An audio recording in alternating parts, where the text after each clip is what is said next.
a bunch of really potentially problematic questions about your politics.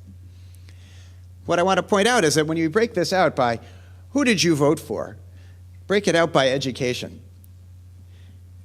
you'll see that 62% of people with less education said they voted for Ahmadinejad, 48% roughly of people with high school education, and then 38% of people with higher education, some college degree, or advanced degrees.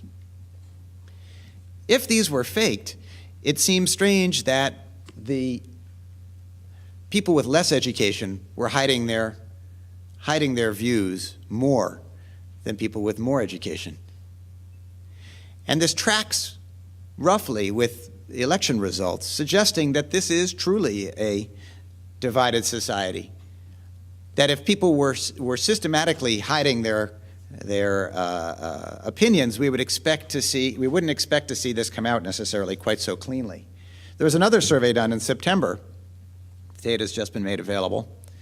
If we break that out as well, we see very similar results. Again, 67% of the less educated supporting Ahmadinejad, again, around half of people with high school education, and again, in the upper 30s for people with higher education. If we take the no respondents on the right, and we assume that all of them voted for Mousavi, or would like to see the reformists have greater say in politics, and add those to the Mousavi totals, we get something between a third and a half of these numbers of the population, or at least of these samples, supporting the opposition.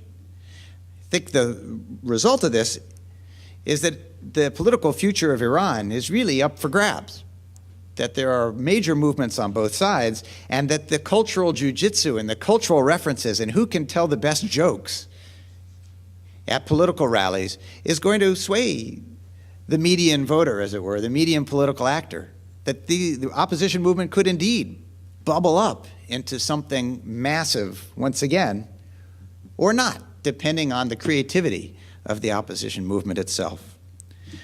This slide shows some of the English language news sources for those of you not already following Iran closely that I think are worthwhile. Under news, there's Tehran Bureau, which is associated now with Frontline and PBS, Mianeh.net, which is associated with the Institute for War and Peace Reporting, and one of the newest websites associated with the Green Movement itself.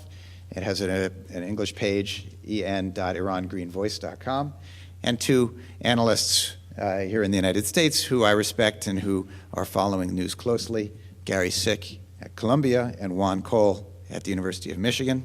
Thank you very much for your time.